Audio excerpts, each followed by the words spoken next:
గ్రామంలో నేను పుట్టి పెరిగినాను. ఈ దారిలో మేము ఎప్పుడు వెళ్ళి వచ్చేటప్పుడు కూడా గుడిని చూసి, మా గుడి చాలా చిన్నదిగా ఉన్నది. 5కి 6, 5కి 4 అట్లా చాలా చిన్న సైజులో ఉందండి. కాబట్టి అప్పుడప్పుడు అనిపించేది, వేరే చోట్ల గుళ్ళు చూసి వచ్చినప్పుడు మా ఊళ్ళో కూడా కొంచెం బాగుంటే గుడి ఇంకొంచెం పెద్దదిగా ఉంటే బాగుంటుందని అనిపించేది. దాన్ని దృష్టిలో పెట్టుకొని మేము ఉపాధ్యాయ వృత్తిలోకి వచ్చిన తర్వాత ఇంకొక 2 అంకణాలన్నా ముందర ఎత్తిస్తే ఎప్పుడన్నా అక్కడ నిలబడుకునేదానికి కొంచెం సౌకర్యంగా ఉంటుందని మా నాన్నతో చర్చించి అది ఎత్తించడం జరిగింది 1990 ఆ ప్రాంతంలో. ఆ తర్వాత నేను బెంగళూరుకు వెళ్ళి పరిశ్రమ స్థాపించి కొంచెం వృద్ధిలోకి వచ్చిన తర్వాత నేను మా బ్రదరు వేలూరు రమణయ్య కలిసి ఈ గుడి బాగా కొంచెం విశాలంగా కొంచెం సౌకర్యంగా మనం గ్రామానికి అవసరమైతే కట్టే బాగుంటుందని కలిసి రామస్వామి గారితో చర్చించి, కంపల్ రామస్వామితో చర్చించి, బాబా నువ్వు ముందరుండి అన్ని చేసేటట్లుగా ఉంటే నేను డబ్బులు ఇస్తాను, చేస్తాను అని చెప్తూ ఆయన సమ్మతించిన తర్వాత అయితే ఊర్లో వాళ్ళతో కూడా మాట్లాడి, వాళ్ళు కూడా సమ్మతిస్తే పని మొదలు పెడదాము అంటే ఆయన ఊర్లో వాళ్ళతో కూడా మాట్లాడి, ఊర్లో వాళ్ళతో దమ్ములమడుగు శ్రీనివాసులతో, బగ్గిడి గౌరమ్మతో, బగ్గిడి నారాయణతో, దమ్ములమడుగు హరితో, ఇంకా ఎవరెవరితోనో మాట్లాడినాడు. ఆయన పూర్తిగా మాట్లాడేది ఆయనకి తెలుసు. బట్ వీళ్ళతో అందరితో కూడా మాట్లాడి ఊర్లో వాళ్ళందరూ కూడా మంచి పని అని చెప్పారు, నువ్వు చెయ్యి, నేను ముందుకుండి చేస్తాను అన్నాడు. ఆయన ద్వారా గుడి కట్టించడం మొదలుపెట్టాము. మొదలుపెట్టిన తర్వాత ఒక సందర్భంలో నేను ఇటుకు వచ్చినప్పుడు అప్పుడే గుణవర్షంగా మొదలుపెట్టినప్పుడు ఈ దమ్ములమడుగు హరినాథము, కంపల్లి రామస్వామి, బగిడి గౌరమ్మ వీళ్ళందరూ కూడా ఉన్నారు. ఇంకా ఊర్లో వాళ్ళు కూడా కొంతమంది ఉన్నారు. అప్పుడు ఊరుకొని ఈ గుడి ఇప్పుడు ఈ పరిణామంలో ఈ సైజుల్లో కడతా ఉన్నారు. ఇది ఇంకొంచెం కన్నా పెంచి కడితే మేము మాల వేసుకున్నప్పుడు మాకు అక్కడ రాత్రిపూట ఉండడానికి కన్నా కొంచెం సౌకర్యంగా ఉంటుంది అని అభ్యర్థించిన దానికి నేను దాన్ని అంగీకరించి కొంచెం ఎక్కువ ఖర్చు అయినా పర్వాలేదు, నేను డబ్బులు ఇస్తాను, నువ్వు దీని ప్రకారం ఇప్పుడు హరి అడిగిన ప్రకారం కట్టించు బాబా అనేసి రామస్వామి బాబుని కోరినాను. ఆయన దానికి సరేపా నువ్వు డబ్బులు ఇస్తానంటే నేను కట్టిస్తాను అనేసి ఆయన దానికి చెప్పడం జరిగింది. ఆ తర్వాత గుడి పని జరిగేటప్పుడు ఇంకొక అర్ధ ముక్కాల పని జరిగిన తర్వాత నా ఊర్లో నుంచి కొన్ని విషయాలు వినపడినాయి.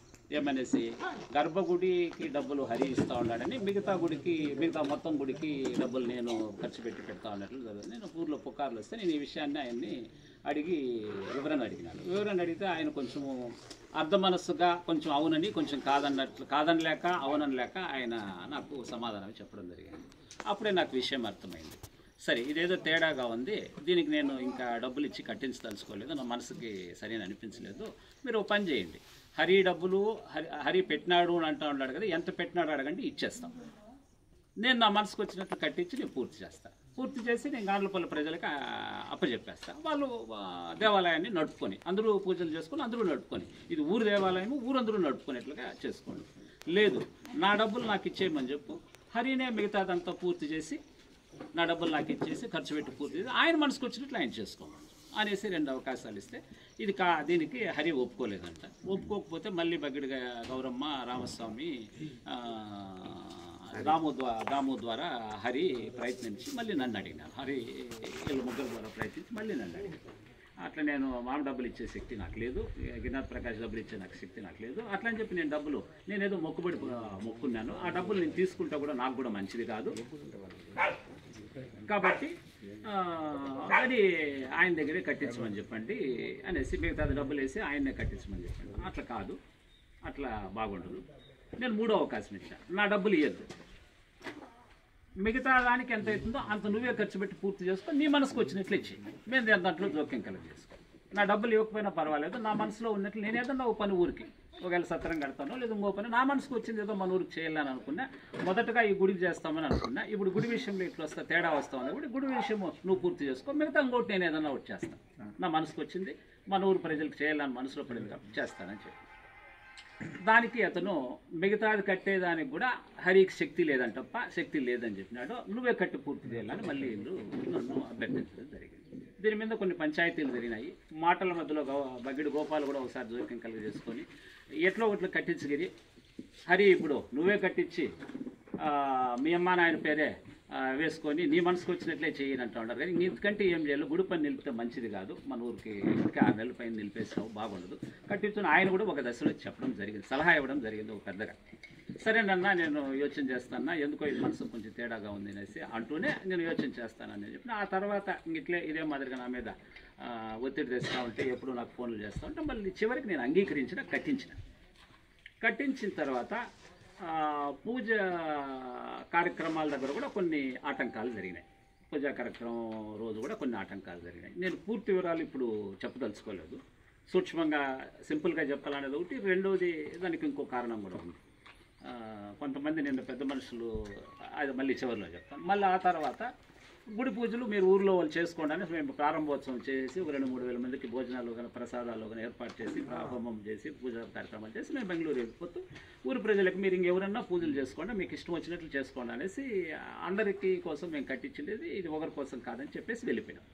ఆ తర్వాత ఊర్లో వాళ్ళు పూజలు చేసుకుంటూ ఉన్నారు, హరి పూజలు చేసుకుంటూ ఉన్నారు. ఇంకా పక్క ఊర్లో కూడా కొంతమంది వచ్చి పూజలు చేసుకుంటారు, కురుపల్లి నుంచి కానీ ఇట్లా కాదు, ఎవరెవరికి మనసుకు వచ్చి వాళ్ళు పూజలు చేసుకుంటూ ఉన్నారు. ఆ తర్వాత 2010వ సంవత్సరం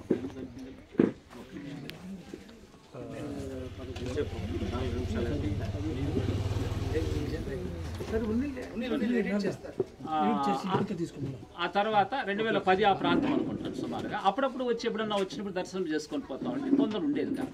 ఒకసారి వచ్చినప్పుడు బేగం వేసినారు. బేగం వేసింటే ఎవరు బేగం వేసినారు గుడికి అంటే హరినాథం వాళ్ళు బేగం వేసినారు అని చెప్పినాను. మళ్ళీ సరే బేగం చెవి తేండు అనేసి ఎవరిన మనిషిని పంపిస్తే బేగం చెవి ఇచ్చి పంపించినారు. ఒక అర్ధగంట 3/4 గంట అయింది. మళ్ళీ ఉండి దర్శనం చేసుకొని పోయినా. మళ్ళీ ఇంకోసారి వచ్చినప్పుడు 2 గంటల సేపు అయినా దర్శనం కాదు. ఏదో ఒక వేరే బేగం చెవి ఇచ్చి పంపించినారు. ఆ బేగం చెవి వేస్తే అది పడదు. ఇంకా కాసేపు కాసుకుంటూ కూడా మళ్ళీ అన్నం మడికాడు ఉండాలని ఇట్లేదో కారణాలు చెప్తూ నాకు 2 గంటల సేపు అయినా దర్శనం చేసుకోలేకపోయినా. సరే నేను మళ్ళీ దర్శనం లేకనే బయట నుంచి మొక్కుకొని వెళ్ళిపోయినా. ఆ రోజే చెప్పిన ఏమనేసి, ఇప్పుడు హరినాథం బేగం వేసినాడు కదా, ఆ బేగం చెవు హరినాథం దగ్గర ఉంది కదా, ఒక బేగం చెవు నాకు ఇచ్చేయమని చెప్పాను. ఆయన దగ్గర ఒక బేగం చెవు పెట్టుకోమని. నేను ఎప్పుడన్నా వచ్చినప్పుడు ఇక్కడ గంటల తరబడి కాసుకోవాలంటే నాకు వీలు పడదు. నాకు ఒకసారి సౌకర్యం ఉండొచ్చు, సౌకర్యం లేని సందర్భాలు కూడా ఉండొచ్చు. కాబట్టి నేను దర్శనం చేసుకోమని నాకు సౌకర్యంగా ఉంటుంది. నేను అంతే అడిగిన, అంతకుమించి నేనేం అడగను. దానికి వాళ్ళు అంగీకరించలేదు. ఇది వచ్చినప్పుడు కావాలంటే బేగం చెవి ఇస్తామనే లెక్కలో సైలెంట్గా ఉండిపోయారు. ఆ మాట చెప్పలేదు కానీ సైలెంట్గా ఉండిపోయారు. మళ్ళీ వచ్చినప్పుడు ఇంకోసారి వచ్చినప్పుడు ఏం చేస్తానంటే, ఎప్పుడైతే నాకు 2 గంటల సేపు దర్శనం కాలేదు, మేము ఒక బేగంకాయ తెచ్చి ఆ బేగంకాయకి 2 బేగం చెవులు ఉంటే 2 బేగం వేసి వాళ్ళ బేగం చెవి తెప్పించి వాళ్ళ బేగంకాయ వాళ్ళ బేగం చెవి తీసేసి వాళ్ళకి ఇచ్చి పంపిస్తూ, నేను వేసిన బేగంకాయకి 2 బేగం చెవులు ఉంటే ఒక బేగం చెవి వచ్చి వాళ్ళకి ఇచ్చి పంపిస్తూ ఇంకో బేగం చెవి వచ్చి నేను తీసుకొని కురపల్లో ఒకరింట్లో పెట్టాను. ఎందుకు నేను ఇట్లకైనా వస్తే వీటికైతే మనిషి పోయి తేవల్లా అర్ధగంట 2 గంటలు అట్లా పడతా ఉంది. ఒక్కోసారి మనుషులు దొరకరు. ఆడగానే అయితే నేను ఆడ బేగం చెవి తీసుకొని వచ్చి దర్శనం చేసుకొని మళ్ళీ ఆడ బేగం చెవి ఇచ్చేసి అది నాకు సౌకర్యం. నేను ఎవరింట్లోనో నాకు కావాల్సిన ఇంట్లో పెట్టాను అని అంటే, ఎప్పుడైతే నా బేగం వేసి దాని బేగం చెవు కూడా ఒకటి వాళ్ళ దగ్గర నుంచి తెచ్చిన బేగం చెవు మరియు వాళ్ళ బేగంకాయ ఈ 3 వాళ్ళ ఇంటికి పంపించిన. వాళ్ళకి చేరినాయి. మళ్ళీ కొన్నాళ్ళకి వస్తే నేను వేసింది బేగం తీసేసి వాళ్ళు తీసుకొని మళ్ళీ వాళ్ళు బేగంకాయ వేసి వాళ్ళు ఒక బేగం చెవి పెట్టుకున్నారు. మాకు ఒక బేగం చెవి ఇవ్వమంటే ఇవ్వలేదు. గౌరమ్మకి చెప్పినాము, ఇవ్వలేదు. ఇవ్వకపోయేసరికి కొంచెం మనస్తాపం కలిగి మళ్ళీ నేను ఇంకా బయట నేనే గుడి కట్టించి ఇంత కార్యక్రమాన్ని చేసిన తర్వాత బయట నిలబడుకొని దర్శనం ఒకసారి సరిగ్గా దేవుడు కనిపిస్తాడు, ఆ దేవుని మీద వెలుతురు పడే టైంలో కనిపిస్తాడు, మిగతా టైంలో కనిపించడు.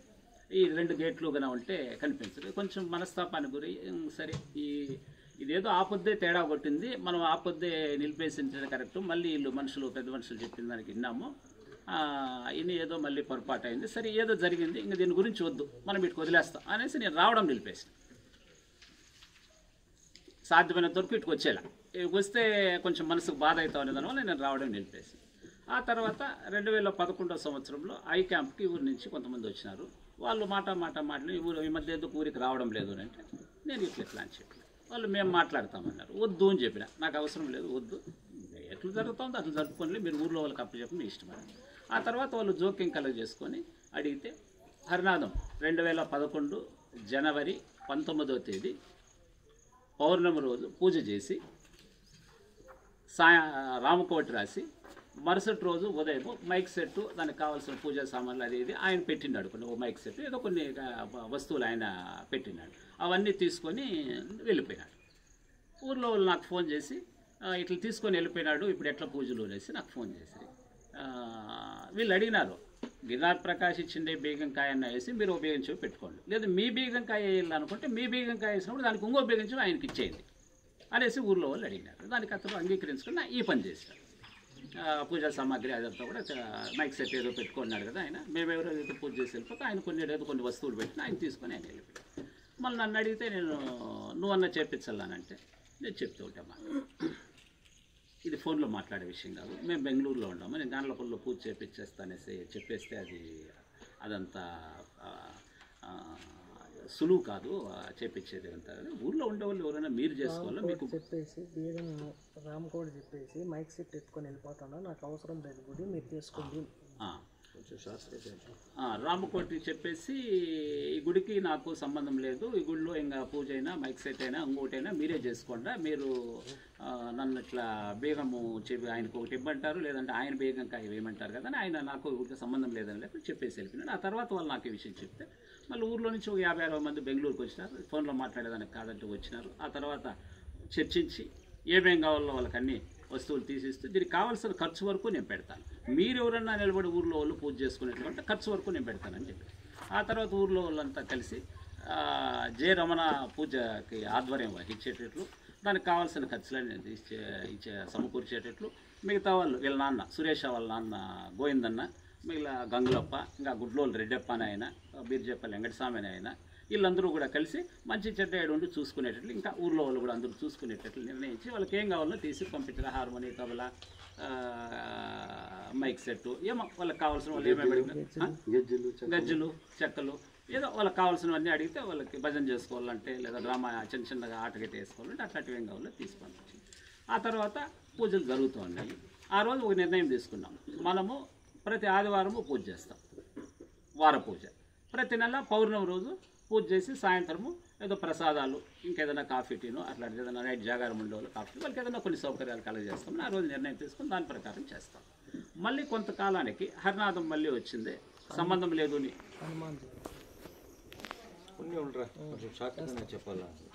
మళ్ళీ ఆయన వచ్చిందే పూజలు చేసుకునేదానికి వచ్చినాడు. నాకు కూడా ఊర్లో వాళ్ళు చెప్పినారు, ఆ రోజు ఇట్లా సంబంధం లేదని వెళ్ళిపోయినాయని మళ్ళీ వస్తూ ఉన్నాడు, ఆయన్ని వస్తే బాగుండదు నేను లెక్కలో చెప్పి నేను అట్లంతా కాదు, మన ఊర్లో అందరి కోసము కట్టించినాం, పక్కూరు వాళ్ళు కొరుపల్లోల కోసం కట్టించినాం, ఇంకా చుట్టుపక్కల పల్లెలు కూడా వచ్చి దర్శనం చేసుకునేదానికి కట్టించినాము. కాబట్టి ఎవరికి అడ్డు చెప్పదండి, ఎవరి పూజలు వాళ్ళు చేసుకోండి. మన పూజ ప్రతి ఆదివారం మనం మా తరఫున పూజ చేయండి, ప్రతి పౌర్ణమి రోజు మా తరఫున పూజ చేయండి. మిగతా మనం పూజ చేసేటప్పుడు కూడా ఏరే వాళ్ళు వస్తే మనతో కలిపి వాళ్ళు కూడా పూజ చేసి ఏం చేయాలో వాళ్ళ సౌకర్యాలు కలగజేయండి, తీర్థ ప్రసాదాలుగా ఇవ్వండి, లేదో ఎవరు లేదు మనమే చేయండి. ఆ రోజుల్లో మిగతా రోజుల్లో ఎవరికి ఇష్టం వచ్చిన వాళ్ళు ఎట్లా చేసుకొని చెప్పి ఆ తర్వాత ఆయన అట్లే చేసుకుంటూ ఉన్నాడు. ఆ తర్వాత మళ్ళీ ఆటంకాలు కొన్ని కలిగినాయి ఆయన వైపు నుంచి, హరినాథం వైపు నుంచి. అది వివరాలు ప్రస్తుతానికి నేను పూర్తి వివరాలు చెప్పదలుచుకోలేదు, ఎందుకంటే నిన్న ఇంకో సంఘటన జరిగింది మధ్యలో. ఏమంటే పెద్ద మనుషులు కొంతమంది మధ్యలో చేరి ఇది మనం కూర్చొని మాట్లాడి పరిష్కరించుకున్నాము. ఇది ఇంకా కొన్ని ఉన్నాయి, ఇంకా కొన్ని బాధాకరమైనటువంటి సంఘటనలు జరిగినవి ఉన్నాయి. నేను ఆ వివరాలు ప్రస్తుతానికి చెప్పడము, పెద్ద మనుషులు ఏమన్నారంటే మీరు రేపు మీటింగ్లో ఆ విషయాలన్నీ బాగా మాట్లాడితే అది కొంచెము అంత బాగుండదేమో, మాట్లాడకన్నా ఉంటే మనము పెద్ద మనుషులు చేరి మాట్లాడేటప్పుడు వివరాలు కన్నా కొంచెం చర్చించి పరిష్కరించుకునేదానికి సయోధ్యకుగా వెళ్ళేదానికి అందరు కలిసి వెళ్ళేదానికి బాగుంటుంది.